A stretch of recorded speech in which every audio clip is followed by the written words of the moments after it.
ಕೃಷಿ ಪ್ರಧಾನ ಗ್ರಾಮವಾಗಿರುವ ಮಾಲಂಬಿಯಲ್ಲಿ ಶ್ರದ್ಧಾಭಕ್ತಿಯಿಂದ ಪೂಜಾ ಕಾರ್ಯಕ್ರಮಗಳು ನಡೆಯುತ್ತಿದ್ದು, ಇದರಿಂದ ಗ್ರಾಮದ ಜನರಲ್ಲಿ ಒಗ್ಗಟ್ಟು ಮೂಡಿದೆ ಎಂದು ಶನಿವಾರ ಸಂತೆ ಸರ್ಕಲ್ ಇನ್ಸ್ಪೆಕ್ಟರ್ ಜಿ ಕೃಷ್ಣರಾಜ್ ಅಭಿಪ್ರಾಯಪಟ್ಟರು. ಶನಿವಾರ ಸಂತೆ ಸಮೀಪದ ಮಾಲಂಬಿ ಗ್ರಾಮ ದೇವತಾ ಪುನರ್ ಪ್ರತಿಷ್ಠಾಪನಾ ಕಾರ್ಯಕ್ರಮದ ಸಮಾರೋಪ ಸಮಾರಂಭದಲ್ಲಿ ಪಾಲ್ಗೊಂಡು ಮಾತನಾಡಿದ ಅವರು, ಎಲ್ಲರ ಸಹಕಾರದಿಂದ ಗ್ರಾಮ ದೇವತಾ ಬನವು ಮುಂದಿನ ದಿನಗಳಲ್ಲಿ ಇನ್ನಷ್ಟು ಅಭಿವೃದ್ಧಿ ಹೊಂದಲಿ ಎಂದು ಆಶಿಸಿದರು.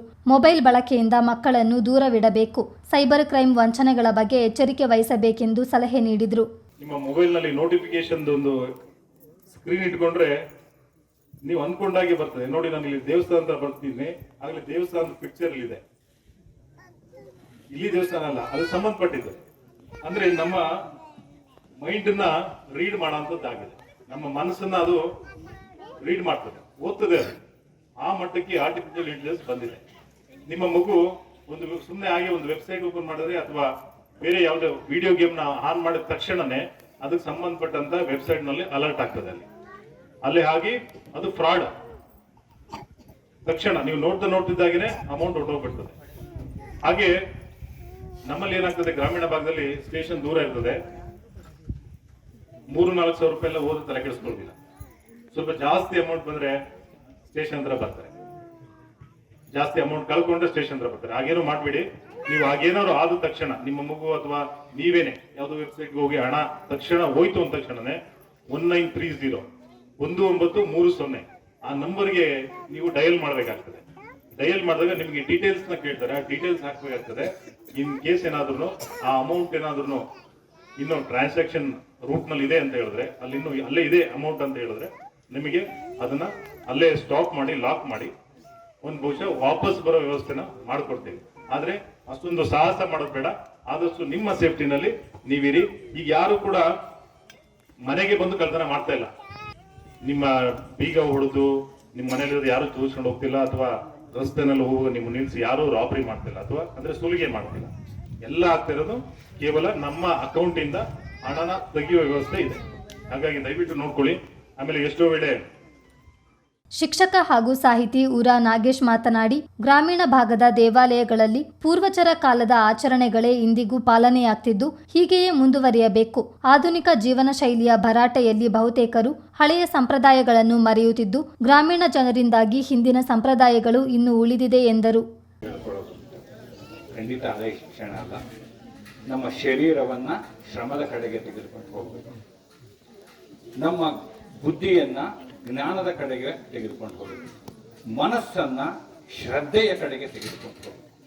ಯಾರು ಈ 3 ಕೆಲಸವನ್ನ ಮಾಡ್ತಾ ಹೋಗ್ತಾರೋ ಅವರು ಈ ಸಮಾಜದಲ್ಲಿ ಶಿಕ್ಷಣವಂತರಾಗಿ ಕಾಣಿಸ್ಕೊಳ್ತಾರೆ. ಶರೀರ ಶ್ರಮ ಎಲ್ಲಿ ಕೊಡ್ತೀವಿ? ಇದೆಲ್ಲವರ ಮುಖಾಂತರ. ಮನಸ್ಸನ್ನ ಶ್ರದ್ಧೆ ಕಡೆಗೆ ತಗೊಂಡು ಹೋಗ್ಬೇಕು. ಅದು ದೇವಸ್ಥಾನಕ್ಕೆ ಬರುವಾಗ ನಮ್ಮ ಮನಸ್ಸು ಶ್ರದ್ಧೆಯಿಂದ, ನಮ್ಮ ಬುದ್ಧಿ ಜ್ಞಾನದ ಕಡೆಗೆ ಹೋಗಬೇಕು. ಎಲ್ಲರಿಗೂ ಬುದ್ಧಿ ಇದೆ, ಒಂದು ಪ್ರಾಣಿಗೂ ಇದೆ, ಪಕ್ಷಿಗೂ ಇದೆ. ಆದರೆ ಮನುಷ್ಯನಿಗಿರ್ತಕ್ಕಂಥ ಬುದ್ಧಿನೇ ಬೇರೆ. ಅದು ಜ್ಞಾನದ ಕಡೆಗೆ ಹೋಗಬೇಕು. ಆ ಜ್ಞಾನದ ಸ್ವರೂಪದ ಜ್ಞಾನ ದೇವತೆ ಆಗಿರ್ತಕ್ಕಂಥ ಇವತ್ತು ಗ್ರಾಮ ದೇವತೆಯನ್ನ ನೀವೆಲ್ಲರೂ ಕೂಡ ಆರಾಧಿಸಿದ್ದೀರಿ. ಈ ಆರಾಧನೆ ಮಾಡುವ ಮೂಲಕ ನಮ್ಮ ಮನಸ್ಸನ್ನು ನಾವು ನಿಗ್ರಹಿಸಬೇಕು. ಮನೋನಿಗ್ರಹ ಬೇಕು. ಆ ಮನೋನಿಗ್ರಹ ಮಾಡಿಕೊಳ್ಳಿಕ್ಕೆ ಒಂದು ವಿಗ್ರಹ ಬೇಕು. ಆ ವಿಗ್ರಹವೇ ಇವತ್ತು ನೀವು ಗ್ರಾಮ ದೇವತೆ ಅಂತ ಆರಾಧನೆ ಮಾಡ್ತಾ ಇದ್ದೀರಿ. ನನ್ನೊಬ್ಬರು ಪ್ರಶ್ನೆ ಕೇಳಿದರು, ದೇವಸ್ಥಾನಕ್ಕೆ ಹೋಗ್ಬೇಕಾದ್ರೆ ಏನ್ ತಗೊಂಡು ಹೋಗ್ಬೇಕು ಅಂತ. ದೇವಸ್ಥಾನಕ್ಕೆ ಹೋಗ್ಬೇಕಾದ್ರೆ ಏನು ತಗೊಂಡು ಹೋಗ್ಬೇಕಾಗಿಲ್ಲ, ಬಿಟ್ಟು ಹೋಗ್ಬೇಕು ಅಂತ. ಏನನ್ನು ಬಿಟ್ಟು ಹೋಗ್ಬೇಕು ಅಂದ್ರೆ ಪದವಿ ಮತ್ತು ಪಾದರಕ್ಷೆಗಳನ್ನ ಬಿಟ್ಟು ಹೋಗ್ಬೇಕು.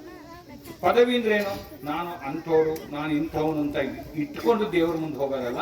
ನಾನು ಭಕ್ತನಾಗಿ ಒಳಗಡೆ ದೇವರ ಮುಂದೆ ನಾವೆಲ್ಲ ಸಾಮಾನ್ಯರಲ್ಲಿ ಸಾಮಾನ್ಯರಾಗಿ ನಾವು ಹೋದಾಗ ಆ ಭಗವಂತ ನಮಗೆ ಬೇರೆ ಬೇರೆ ರೂಪದಲ್ಲಿ ಕಾಣಿಸ್ಕೊತಾನೆ, ಬೇರೆ ಬೇರೆ ರೀತಿಯಲ್ಲಿ ನಮ್ಮನ್ನು ಅನುಗ್ರಹಿಸ್ತಾನೆ. ಹಾಗಾಗಿ ಇವತ್ತು ನಮ್ಮ ಭಾರತವನ್ನ ನೀವು ನೋಡ್ತಾ ಹೋದ್ರೆ, ಶಕ್ತಿ ದೇವತೆಗಳ ಹೆಸರಿನಲ್ಲಿ ನೋಡಿದ್ರೆ 51 ಶಕ್ತಿ ಪೀಠಗಳು ನಮಗೆ ಕಾಣಿಸ್ಕೊಡ್ತವೆ. ಶೈವ ಕ್ಷೇತ್ರವನ್ನು ನೋಡಿದರೆ 108 ಶೈವ ಕ್ಷೇತ್ರಗಳು ನಮಗೆ ಕಾಣುತ್ತೆ. ನಿಮ್ಮ ಮಾಲಂಬಿಯಲ್ಲಿರ್ತಕ್ಕಂಥ ಮಳೆ ಮಲ್ಲೇಶ್ವರ ಕೂಡ ಒಂದು ದೊಡ್ಡ ಶೈವ ಕ್ಷೇತ್ರ. ಗಂಗಾಧರ ಅಲ್ಲಿ ಎತ್ತರದಲ್ಲಿ ನಿಂತಿದ್ದಾನೆ, ಶಕ್ತಿ ಇಲ್ಲಿ ಕೆಳಗಡೆ ಇದ್ದಾನೆ. ಗಣಪತಿಯನ್ನು ಹುಡಿಕೊಂಡೋಗಿ 100 ಗಣಪತಿ ದೇವಾಲಯಗಳು ಸಿಗುತ್ತೆ. ಆಂಜನೇಯನ್ನ ಹುಡಿಕೊಂಡೋಗಿ ಆಂಜನೇಯ ಸಿಗ್ತಾನೆ. ಇಷ್ಟಹ ಒಂದು ಪರಂಪರೆ ಇರತಕ್ಕಂತಹ ಒಂದು ಪುಣ್ಯ ಭೂಮಿಯಲ್ಲಿ ನಾವೆಲ್ಲ ಜನಿಸಿದೀವಿ ಅಂದ್ರೆ ನಾವು ಪುಣ್ಯ ಮಾಡಿದ್ದೀವಿ. ನಾನು ಟೀಚರ್ ಕೆಲಸ ಮಾಡೋದು. ಬಾಗಲಕೋಟೆನಲ್ಲಿ ಒಂದು ಕ್ಯಾಂಪಲ್ಲಿ ಇದ್ದಾಗ ಅಲ್ಲಿಯ DDPI ಬಂದು ನನ್ನನ್ನು ಕೇಳಿದರು, ನೀವು ಯಾವ ಜಿಲ್ಲೆ ಅಂದರು. ಕೊಡಗು ಜಿಲ್ಲೆ ಅಂದೆ. ನಿಮ್ಮ ಜಿಲ್ಲೆಯಲ್ಲಿ ನಮಗೆ ದೊಡ್ಡ ಸಮಸ್ಯೆ, ಅದೇನು ಜಿಲ್ಲೆ ರೀ ನಿಮ್ಮದು ಅಂದರು. ಗ್ರಾಮಸ್ಥ MD ಸುರೇಶ್ ಮಾತನಾಡಿ, ಭಾರೀ ಗಾಳಿ ಮಳೆಗೆ ಮರ ಬಿದ್ದು ದೇವಾಲಯಕ್ಕೆ ಹಾನಿಯಾಗಿತ್ತು. ಎಲ್ಲರ ಸಹಕಾರದಿಂದಾಗಿ ಗುಡಿಯನ್ನು ಅಭಿವೃದ್ಧಿಪಡಿಸಲಾಗಿದೆ ಎಂದರು. ಅದೇ ರೀತಿ ನಮ್ಮ ಮಾಲಂಬಿ ಗ್ರಾಮ ಈ ಗ್ರಾಮ ದೇವತೆ ಸ್ವಲ್ಪ ಒಂದು 2 ವರ್ಷದಿಂದ ಸ್ವಲ್ಪ ಭಿನ್ನವಾಗಿತ್ತು. ಒಂದು ಮರ ಅದರ ಮೇಲೆ ಬಿದ್ದಿದ್ದರಿಂದ ಈ ಮರವನ್ನು ತೆರವುಗೊಳಿಸಿ ಪುನಃ ಅದನ್ನು ಪುನಃ ಪ್ರತಿಷ್ಠಾಪನೆ ಮಾಡುವಂಥ ಎಲ್ಲ ಗ್ರಾಮಸ್ಥರು ಅಂದ್ಕೊಂಡು ಅದಕ್ಕೆ ಆದ ಒಂದು ಕಮಿಟಿಯನ್ನು ನಾವು ತಯಾರು ಮಾಡಿಕೊಂಡು ಅದಕ್ಕೆ ಕೆಲವರು ಕಮಿಟಿಯವ್ರನ್ನ ನಾವು ನೇಮಿಸಿಕೊಂಡು ಎಲ್ಲರೂ ಒಂದು ಅಭಿಮತದಿಂದ ಎಲ್ಲರೂ ಸಹಕಾರ ಕೊಟ್ಟಿದ್ದಾರೆ. ಆ ಅಭಿಮತವನ್ನು ಈ ಕಮಿಟಿಯವರು ಉಳಿಸ್ಕೊಂಡಿದ್ದಾರೆ. ಮತ್ತು ಇಷ್ಟು ಚಂದವಾಗಿ ನಡೆಯೋದಕ್ಕೆ ನಿಮ್ಮ ಗ್ರಾಮಸ್ಥರು ಸಹ ಕಾರಣ. ಈ ಗ್ರಾಮ ದೇವತೆ ನಾವು ತುಂಬ ನಮಗೆ ಹಣ ಸಹಾಯ ಮಾಡಿದ್ದಾರೆ, ಅವರೆಲ್ಲರಿಗೂ ಸಹ ನಾವು ಅಭಿನಂದನೆ ತಿಳಿಸ್ಬೇಕಾಗುತ್ತೆ. ಆಮೇಲೆ ನಾವು ಇವತ್ತು ಮೊನ್ನೆ ಎಲ್ಲ ನಡೆದಂಥ ಕಾರ್ಯಕ್ರಮಕ್ಕೆ ಸಹ ಎಲ್ಲ ಗ್ರಾಮದವರು ಸಹ ಸಹಕಾರ ಕೊಟ್ಟಿದ್ದೀರಿ. ನನಗೆ ಒಂದು ಖುಷಿಯಾಗಿದ್ದು ಅಂದರೆ ಈ ಗ್ರಾಮ ದೇವತೆ ಬಗ್ಗೆ ಹೇಳಬೇಕು ಅಂತಂದರೆ, ನಮಗೆ ಗ್ರಾಮ ದೇವತೆ ಈಗ ನಮ್ಮ ಮಾಲ್ಕೇಶ್ ಅರ್ಚಕರು ಹೇಳಿದರು, ಇದು ಗ್ರಾಮ ದೇವತೆಯ ಕಲ್ಲು ಸ್ವಲ್ಪ ಹಳೆಯದಾಗಿದೆ, ಇದನ್ನು ನೀವು ಚೇಂಜ್ ಮಾಡಬೇಕು, ಇದು ಭಿನ್ನವಾಗಿದೆ ಅಂತ ಹೇಳಿದರು. ನಾವು ಮೊದಲು ಅವರು ಇದೇ ಸಾಕು ಅಂತ ಹೇಳಿದರು. ಕಾರ್ಯಕ್ರಮದಲ್ಲಿ ದೇವಾಲಯದ ಅಧ್ಯಕ್ಷ ME ವೆಂಕಟೇಶ್, ಸಮಾಜ ಸೇವಕ ಕೃಷಿಕ ರಾಮಣ್ಣ, ಪ್ರಮುಖರಾದ ಕಡ್ಯದ ಮಾಚಯ್ಯ, ಹಣಕೋಡು ರಮೇಶ್, SP ರಾಜಪ್ಪ, ಆಲೂರು ಸಿದ್ದಾಪುರ ಕೃಷಿ ಪತ್ತಿನ ಸಹಕಾರ ಸಂಘದ ಅಧ್ಯಕ್ಷ SJ ಪ್ರಸನ್ನಕುಮಾರ್, ಮಾಲಂಬಿ ಗ್ರಾಮ ಸಮಿತಿ ಅಧ್ಯಕ್ಷ ಶಶಿಧರ್ ಮತ್ತಿತರರು ಇದ್ದರು. ಚಿತ್ತಾರ ನ್ಯೂಸ್, ಶನಿವಾರ ಸಂತೆ.